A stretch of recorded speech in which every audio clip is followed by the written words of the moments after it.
अस्सलाम वालेकुम फ्रेंड्स। तो आप लोग कैसे हैं? उम्मीद करती हूँ अच्छे से होंगे। तो आप लोगों को आज मैं बताने जा रही हूँ यानी पुराने ज़माने में कैसी सवारियाँ चलती थी उसके बारे में। आप लोग जो है सपोर्ट नहीं करते हैं, मेरी वीडियो नहीं ग्रो होती है, व्यूज़ नहीं अच्छे आते हैं, इतनी अच्छी अच्छी बातें बताती हूँ फिर भी जो है आप लोग सपोर्ट नहीं करते हैं। पुराने ज़माने में सवारी और बोझ ढोने का काम ज़्यादातर जो है जानवरों से लिया जाता था। लोग घोड़े और ऊँट पर सवार होकर दूसरे शहरों का सफ़र करते थे। खच्चर, ऊँट और गधे पर सामान लादकर एक जगह से दूसरी जगह पहुंचाया करते थे। जब कभी दूर दराज मकाम पर जाना होता था तो राह में कई महीने गुजर जाते थे।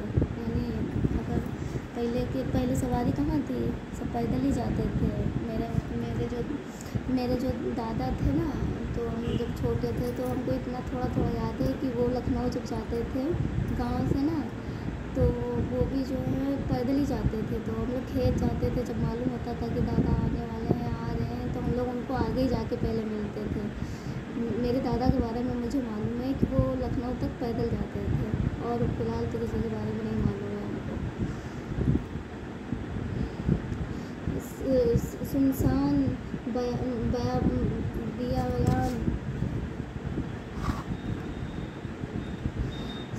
सुनसान जगहों में चोर और डाकू का बड़ा खतरा रहता था, क्योंकि ये लोग मुसाफिरों का सामान, रुपया, पैसा लूट लिया करते थे। यानी जो भी मुसाफिर होते थे उनको इतना टाइम लग जाता था, इतना टाइम गुजर जाता था, तो वो लोग जो है डाकू लोग होते थे, उनका रुपया पैसा जो है लूट लेते थे।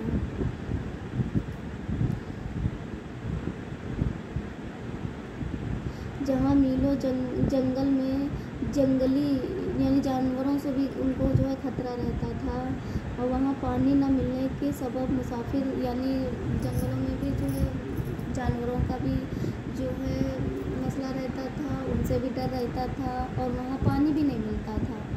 यानी सफ़र के दौरान कहाँ पानी मिलेगा, तो कई मुसाफिर जो हैं हलाक हो जाते थे, यानी कि ख़त्म हो जाते थे, रास्ते में ही दम तोड़ देते थे। जो लोग लगातार पैदल चलते थे उनके पाँव में छाले भी पड़ जाते थे। पहले साधन ही नहीं थे, बैलगाड़ी चलती थी। उस ज़माने में सफ़र करने वाले बड़ी बड़ी मुसीबतों का सामना करते थे, लेकिन इस ज़माने के लोगों पर अल्लाह ताला ने करम फरमाया है कि इंसान को नई नई सवारियाँ बनाने की समझ दी। चुनांचे रब्बुल आलमीन की दी हुई अकल से लोगों ने तरह तरह की सवारियाँ बनाई।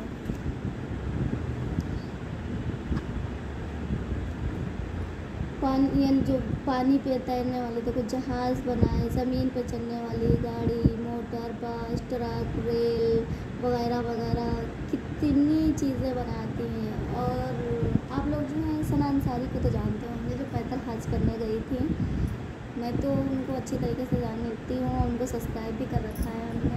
और आजकल तो वो जो है फ़िलिस्तीन का सफ़र कर रही हैं पैदल, लेकिन हमें तो नहीं लगता कि वो पैदल जाती हैं, क्योंकि हम उनको रास्ते में देखते हैं, जहाँ भी देखते हैं, अगर उनकी वीडियो जब आती है हम देखते हैं तो पीछे पीछे उनको वही गाड़ी, हर वीडियो में उनके पीछे पीछे जो है वही गाड़ी चलती रहती है, और वो सिर्फ वीडियो बनाने के लिए ही पैदल चलती हैं, लोगों को दिखाने के लिए कि हम पैदल जा रहे हैं। तो अल्लाह ताला को दिखावा नहीं पसंद है कि आप दिखावा करो। अगर जाओ भी तो जाओ, अच्छी बात है, अल्लाह ताला तौफीक दे, हर किसी को तौफीक दे, लेकिन जो है दिखावा मत करो। आप जाते गाड़ी से हो और वीडियो बनाने के लिए पैदल उतर जाते हो, फिर बैठ जाते हो गाड़ी पे, तो ये नहीं करना चाहिए। जो करो, अगर पैदल जाओ तो ठीक है, नहीं जाओ तो गाड़ी से जाओ, तो गाड़ी की वीडियो बनाओ, तो लोग क्या आपको क्या कहेंगे, कुछ भी ना बोलेंगे। फालतू का जो है गलत कमेंट करते हैं लोग, आपको ट्रोल करते हैं। कितना सना अंसारी को लोग ट्रोल करते हैं कि ये यूट्यूबर बन गई है, ये हीरोइन बनना चाहती है, ये वो, लेकिन जो है उनके समझ में नहीं आता है, उनको नहीं जाना चाहिए। जाए भी तो जो है आराम से अपनी जो गाड़ी है पीछे पीछे लगा रखी है, उनकी चलती है, तो उस पर बैठ के जाएँ, उस पर बैठ के वीडियो बनाएँ, अगर इतना ही शौक़ है।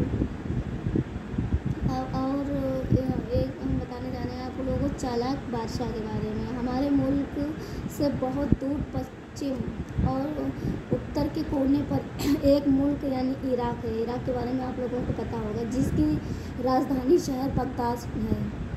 इस शहर में मुसलमानों के सैकड़ों बादशाह गुजरे में इन्हें में एक बादशाह उज़द भी गुजरा है। इस बादशाह के ज़माने में चंद डाकुओं ने मिलकर एक पहाड़ की खो में अपना अड्डा बना लिया था। जब तिजारी काफ़िले इधर से गुजरना चाहते थे तो यह लोग पहाड़ से निकल जाते थे और सौदागरों का माल व असबाब बेदर्दी के साथ लूट लिया करते थे। ये डाकू इतने खतरनाक थे। इन डाकुओं का जोर इतना बढ़ गया था कि पुलिस वाले भी इनकी धर पकड़ने से आजिज़ थे, यानी पुलिस वाले भी जो हैं डरते थे लोगों से पकड़ने से। जब उस बादशाह की इत्तला दी गई कि फला पहाड़ी में रहने वाला डाकू उद्यम मचाए हुए हैं तो उनको काबू में लाना मुश्किल हो गया है, तो उसने नफीस यानी हलवा तैयार कराया और उसमें तेज यानी उसमें मशीद हलवा तैयार करवाया, उसमें तेज खुशबू डलवाई। फिर वह संदूक मंगवाए गए और उनमें यह सब हलवा भर दिया गया, यानी संदूक मंगवाए गए और संदूक में भी जो है हलवा को भर दिया गया।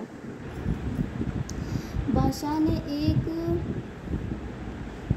खच्चर पर हलवे के दोनों संदूक लदवा दिए और एक ताजिर को बुलवाया, यानी हुक्म दिया कि तुम फलां काफ़िले के साथ या खच्चर लेकर रवाना हो जाओ।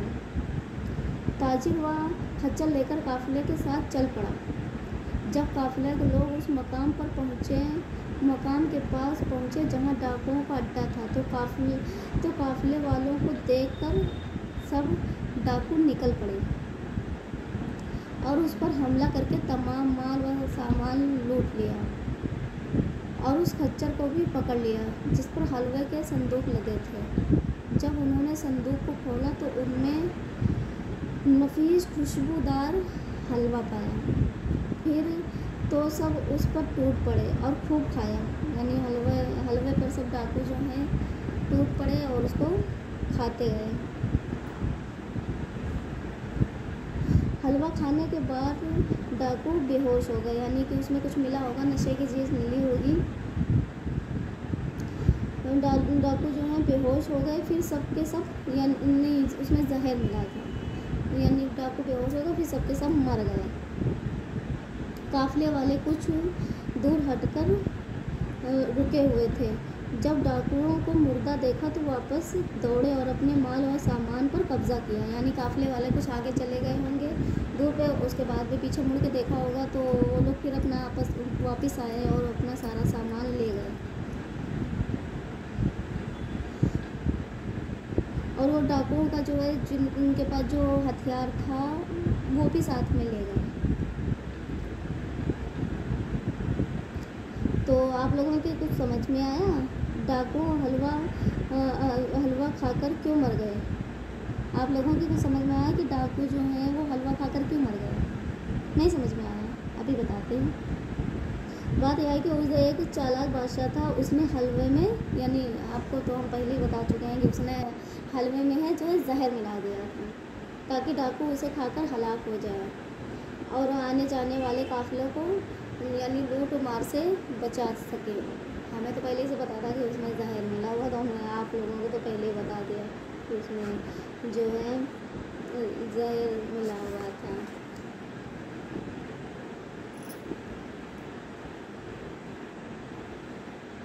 और आप लोग बताएं मेरी वीडियो कैसी लगती है,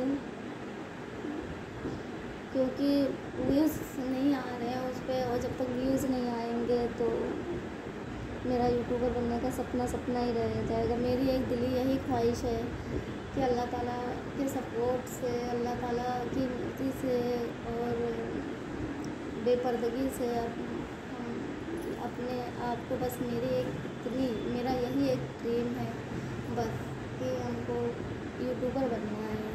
बस कोई मुझे सपोर्ट करे या ना करे, और मुझे फैमिली वालों से या कुछ भी किसी से मुझे कोई मतलब नहीं है, किसी से कोई मतलब नहीं, किसी से कोई गिला शिकवा नहीं है।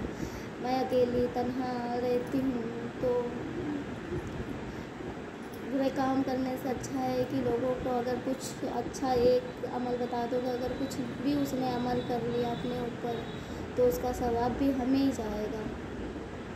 तो इसीलिए मैं कोशिश करती रहती हूँ कि मैं आगे वीडियो में क्या बताऊँ, आप लोगों को क्या बताऊँ, क्या बोलूँ। तो बस सोच सोच के मेरा बस यही दिमाग ख़राब रहता है, क्योंकि लॉन्ग वीडियो नहीं बनाएंगे तो मेरे व्यूज़ कंप्लीट नहीं होंगे।